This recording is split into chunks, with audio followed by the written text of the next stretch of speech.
ஆடு நனைகின்றது ஓனாய் அழுதுதான். அது மாதிரி எங்களுக்குள்ள ஒரு சில கருத்து வேறுபாடுகள் இருக்கும்போது கட்சியில், அப்பொழுது பாதுகாப்பு, எங்களுடைய கட்சி அலுவலகம் தாக்கப்படும், எங்களுக்கு பாதுகாப்பு வேண்டும் என்று காவல் நிலையத்திலே சென்று எங்களுடைய கட்சி நிர்வாகிகள் புகார் கொடுத்தாங்க. புகார் பதிவு பண்ணிட்டாங்க. பாதுகாக்கலையே. எங்களுடைய கட்சி அலுவலகத்தை ரவுடிகள், குண்டர்கள் வந்து தாக்கப்பட்டு, உடைக்கப்பட்டு, சேதப்படுத்தப்பட்டு பூட்டிய அரசாங்கம் தானே அந்த திமுக அரசாங்கம். இதே நேரத்தில் சிந்தித்து பார்க்க வேண்டும். இதையும் புரட்சித் தலைவி அம்மா அவர்கள் தமிழகத்தினுடைய முதலமைச்சராக பொறுப்பேற்றிருந்த போது இதே மாதிரி திமுக இரண்டாக பிளந்தது. அப்போ பிளந்த போது அறிவாலயத்தை போட்டு ஆரம்பிச்சாங்கல்ல, அறிவாலயத்தை பூட்டுகின்ற சூழ்நிலை வருகின்ற பொழுது மாண்பு அம்மா அவர்கள் நடுநிலையோடு இருந்து பாரபட்சம் இல்லாமல் அந்த அறிவாலயத்தை பாதுகாக்கப்பட்ட அரசாங்கமாக இருந்தது. இதுதான் அண்ணா திமுகவுக்குள்ள வித்தியாசம். இல்ல, இது எப்படி புரிஞ்சுக்கிறது சார்? எப்படி புரிஞ்சுக்க? இப்ப அவர் என்ன சொல்றாருன்னா, வாழ்த்துக்கள்னு சொல்றாரு, முதலமைச்சர் வாழ்த்துக்கள்னு சொல்றாரு. தமிழ்நாட்டை பொறுத்த வரைக்கும் திமுக அதிமுகன்னு சொல்லி ஒரு இருதுருவ அரசியல் தான் இருக்கணும், மற்றொரு கட்சி இங்க வந்து விடக்கூடாது அப்படின்னு. இவங்களுக்கு வேணும்னா அங்கே போய் சேர்ந்துக்குவாங்க, மற்றவங்களோட வேண்டாம்னா விட்டுருவாங்க. இது யாருடைய ஏமாத்துற நாடகம்? அண்ணா திமுக விழித்து கொண்டவெல்லாம் பிழைத்துக் கொள்வார். புரியுதுங்களா? அதனால ஒன்றும் கிடையாது. எங்கள் மேலே இவ்வளோ அக்கறை இருக்கிறீங்க, எங்கள் கட்சி அலுவலகத்தில் போட்டுறீங்க, என்ன விதத்தில் நான் நீதிமன்றம் என்ன அடி அடிச்சது? இந்த அரசாங்கத்துக்கு என்ன கொட்டு குட்டுச்சு? உண்மையான முதலமைச்சராக இருந்தால் நடுவில் நடந்திருக்கணும். ஒரு பெரிய கட்சி, 30 ஆண்டு காலம் ஆட்சி புரிந்த கட்சி, பொன் விழா கண்ட கட்சி, அந்த கட்சி அலுவலகத்தில் சில ரவுடிகள் வந்து தாக்கி உடைத்து சேதப்படுத்துகிறார்கள். பாதுகாப்பு வேண்டும் என்று நாங்கள் புகார் கொடுத்தோம். இந்த அரசு சரியாக பாதுகாப்பு கொடுக்காம ரவுடிகளுக்கு துணையாக பாதுகாப்பாக சென்று வராங்க, வந்து உடைக்கிறாங்க. எல்லா தொலைக்காட்சியிலையும் பார்த்துருக்குறோம். இப்படிப்பட்டவர்கள் எங்களுக்கு நன்மை செய்யக்கூடியவர்களா? ஒருபோதும் நடக்காது. எவ்வளவு வார்த்தை ஜாலங்கள் நீங்கள் பேசினாலும் அதுக்கு மயங்கின்ற கட்சி அண்ணா திமுக கட்சி அல்ல. திராவிட முன்னேற்ற கழகம் 2020 திராவிட முன்னேற்ற கழக அரசு 2026 மக்கள் தனையோடு அகற்றப்படும். அது உறுதி. பெட்ரோல் மதுபான விற்பனை மூலமாக 25-26ஆம் ஆண்டு 1,63,930 கோடி வருவாய் வந்துள்ளது. இது 2020-21 விட சுமார் 81,431 கோடி ரூபாய் அதிகமாக இருக்குது. அதோட ஜிஎஸ்டி, பத்திரப்பதிவு, எக்ஸைஸ், கலால் வரி, வாகன வரி, இப்படி மாநில அரசாங்கத்தினுடைய வரியிலிருந்து வந்த வருவாய் சுமார் 1,01,000 கோடி 2020-21 விட 2025-26 கூடுதலாக கிடைக்கும் என்று அறிவிக்கப்பட்டுகின்றது. அதோடு மைய அரசின் வரி பகிர்வு அதில் 33,000 கோடி கூடுதலாக வருது. அதாவது 2020-21 அதிமுக ஆட்சியை விட 2025-26 திராவிட முன்னேற்ற கழக ஆட்சியில் கூடுதலாக 33,000 கோடி மத்திய அரசுடைய வரி பகிர்வு கிடைக்கும் என்று சொல்லியிருக்கிறார். இதையெல்லாம் நீங்கள் ரெண்டும் இணைத்து பார்க்கின்ற பொழுது 1,34,000 கோடி கிடைக்கின்றது. மாநில அரசு வருவாயிலிருந்தும் மத்திய அரசுடைய வரி பகிர்விலிருந்தும் ரெண்டையும் கணக்கிட்டார் சுமார் 1,34,000 கோடி அரசுக்கு கிடைக்கின்றது. இதில் கடன் 1,05,000 கோடி வாங்குவதாக திட்டமிட்டிருக்கிறாங்க. இரண்டையும் சேர்க்கப்பட்டால் 2,39,000 கோடி இருக்குது. இதில் மூலதன செலவுன்னு பார்க்கும்போது வெறும் 57,000 கோடி தான் மூலதனம் செய்வதாக எதிர்பார்க்கப்படுகிறது. அது ஆண்டு முடிஞ்ச பிறகு தான் எவ்வளோ செலவழிப்பார்னு தெரியும். ஆனால் இந்த அரசாங்கம் கணித்தது இந்த ஆண்டு 57,000 கோடி மூலதன செலவு செய்யப்படும் என்று சொல்லியிருக்கிறாங்க. அதை கழிச்சா 1,82,000 கோடி. இந்த 1,82,000 கோடியில் இன்றைய தினம் சொன்னார் நிதியமைச்சர் அவர்கள், உரிமை தொகை கொடுப்பதாக சொன்னார் பெண்களுக்கு. அதில் ஒரு 14,000 கோடியில் நிதி வளம் 1,68. இந்த 1,68,000 கோடி கடன், வருவாய் வரவு ரெண்டு 1,68,000 கோடி இருக்குது மீதி. இதில் என்ன ஒரு புதிய பெரிய திட்டத்தை கொண்டாந்துருக்காங்க இந்த அரசு? எதுவுமே தெரியல. எல்லாம் மூடி மறைச்சி ஏதாவது புள்ளி வரத்தை சொல்லி மக்களை ஏமாற்றிக்கிட்ட அரசாகத்தான் பார்க்கப்படுகிறது.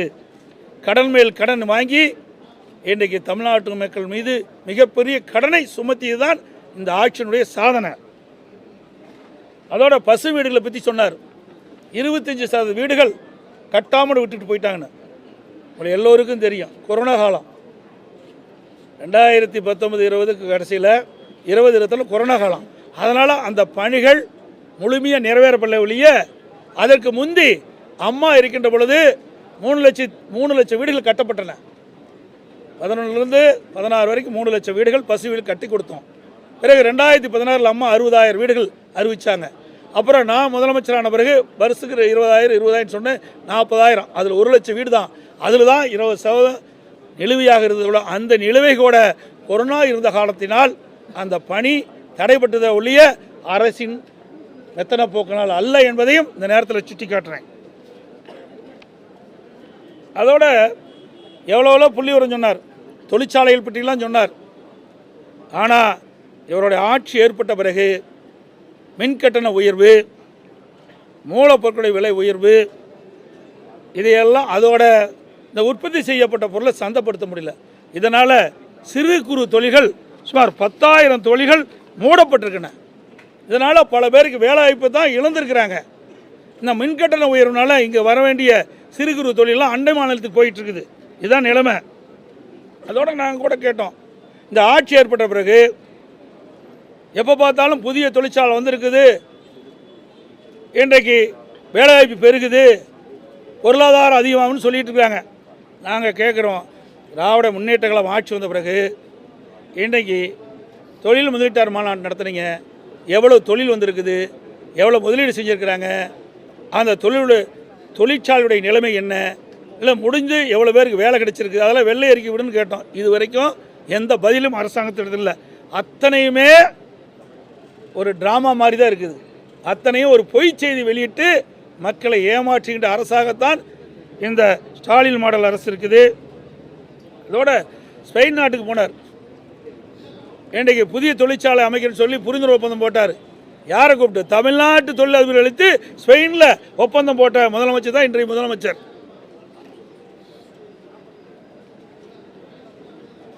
இன்னொன்று சொன்னார், கணக்கு பற்றி நிதியமைச்சர் சொன்னார். ஏன்னா கணக்கு தானே அவருடைய முக்கிய பங்கு. பட்ஜெட்டில் கணக்கு தானே முக்கியம். ஆகவே பட்ஜெட் கணக்கை சரியாக செயல்படுத்துங்க. எங்கள் கணக்கு நாங்கள் பார்த்துக்கிறோம். எங்கள் கணக்கு நாங்கள் எப்படி பார்ப்போம் எங்களுக்கு தெரியும். அதோட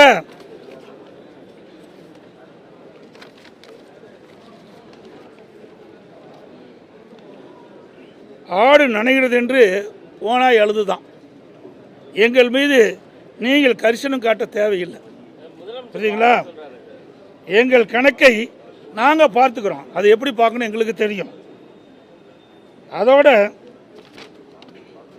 நீங்கள் எப்படியெல்லாம் கடந்த காலத்தில் இருந்தது என்று சற்று எண்ணி பார்க்க வேண்டும். அனைத்து இந்திய அண்ணா திராவிட முன்னேற்ற கழகத்தை பொறுத்த வரைக்கும் கொள்கை என்பது வேறு, கூட்டணி என்பது வேறு. ரெண்டையும் பொருத்தி பார்க்கக்கூடாது. நான் ஏற்கனவே பல முறை தொலைக்காட்சியின் வாயிலாகவும் சரி, பத்திரிகையின் வாயிலாகவும் சரி, என்னுடைய அறிக்கையின் சார்பாக தெளிவுபடுத்தியிருக்கின்றேன். கூட்டணி என்பது தேர்தல் வருகின்ற பொழுது வாக்குகள்லாம் ஒன்றாக சேர்ந்து எதிரிகளை வீழ்ப்பதற்காக கூட்டணி அமைப்பது. கொள்கை என்பது அது நிரந்தரமானது. கூட்டணி அப்படி இல்லை, ஒவ்வொரு முறையும் மாறி மாறி இருக்கும். எங்கள் கட்சி அதிமுகவோட கூட்டணி வச்சதுங்க, இப்போ திமுகவில் இடம்பெற்றிருக்கிறாங்க. திமுகவில் இடம்பெற்றிருக்கின்ற கூட்டணி அங்கம் வைக்கின்ற கட்சியெல்லாம் எங்களோடையும் கூட்டணி போட்டு தேர்தல் நின்றுருக்கிறாங்க. இதுதான் நிலைமை.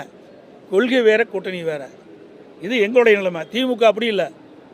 அடிக்கடி முதலமைச்சர் சொல்கிறாரு, எங்கள் கொள்கையோட ஒத்த கொள்கையுடைய கட்சி தாங்கிறார். அப்படின்னா ஒரே கட்சியாக இருந்துக்கலாம். அது தனித்தனி கட்சியாக இருக்க வேண்டிய அவசியமே இல்லை. இது நிலைமை. அதோட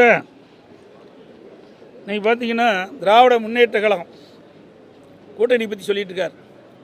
மேல் மாடியில் அறிவாலயத்தின் மேல் மாடியில் சிபி விசாரணை நடந்துகிட்டு இருக்குது. கீழ் மாடியில் காங்கிரஸோட கூட்டணி பேசிகிட்டு இருக்கிறாங்க. இது அவருடைய நிலைமை. அதிமுக ஒருபோதும் தன்மானத்தை இழக்காது. அது தலைவர் காலத்திலும் சரி, அம்மா காலத்திலும் சரி, எங்களுக்கு வேணும்னா வேணும், வேண்டாம்னா வேண்டாம். அதே போல் தமிழ்நாட்டு மக்கள் பாதிக்கக்கூடிய எந்த ஒரு திட்டமாக இருந்தாலும் அதை எதிர்ப்பதிலே முதன்மையாக இருப்போம். இன்றைக்கி தான் சொன்னேன், காவிரி நதிநீர் பிரச்சனை வந்தது.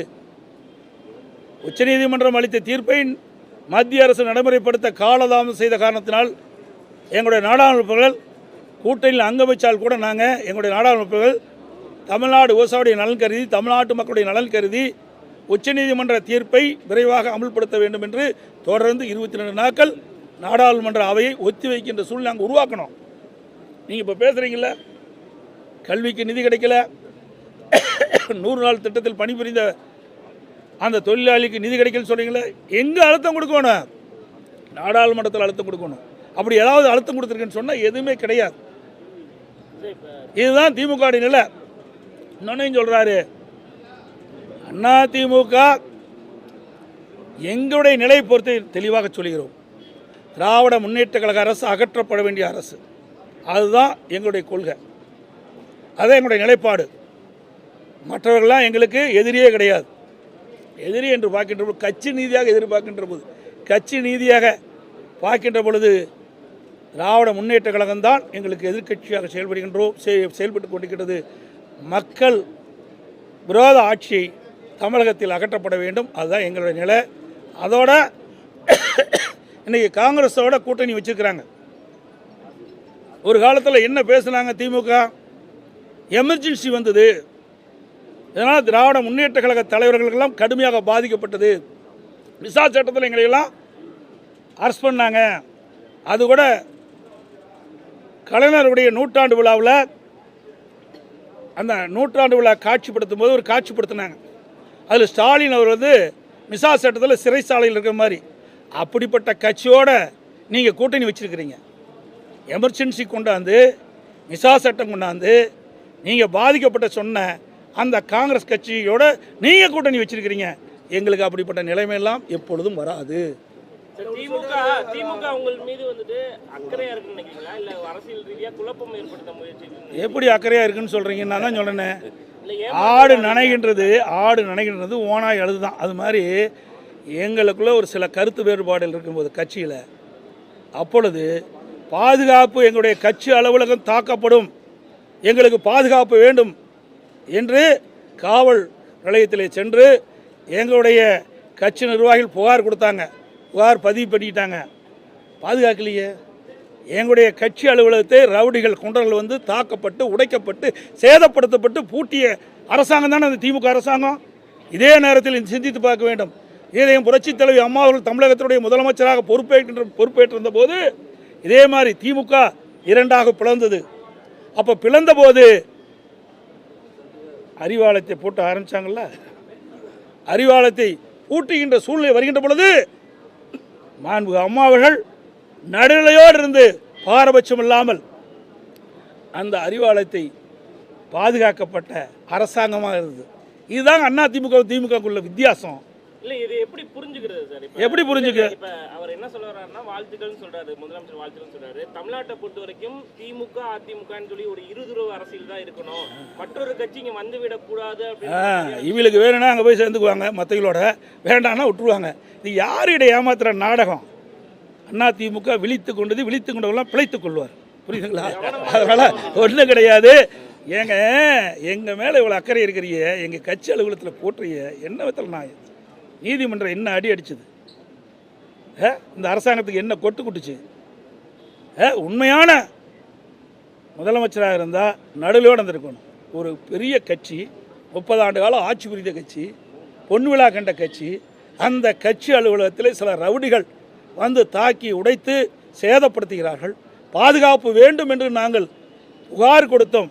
இந்த அரசு சரியாக பாதுகாப்பு கொடுக்காம ரவுடிகளுக்கு துணையாக பாதுகாப்பாக சென்று வராங்க, உடைக்கிறாங்க. எல்லா தொலைக்காட்சியிலையும் பார்த்துருக்குறோம். இப்படிப்பட்டவர்கள் எங்களுக்கு நன்மை செய்யக்கூடியவர்களா? ஒருபோதும் நடக்காது. எவ்வளவு வார்த்தை ஜாலங்கள் நீங்கள் பேசினாலும் அதுக்கு மயங்குகின்ற கட்சி அண்ணா திமுக கட்சி அல்ல. திராவிட முன்னேற்ற கழகம் 2020 திராவிட முன்னேற்ற கழக அரசு 2026 மக்கள் துணையோடு அகற்றப்படும். அது உறுதி. அனைத்து ஊடகங்களுக்கும் நன்றி, வணக்கம்.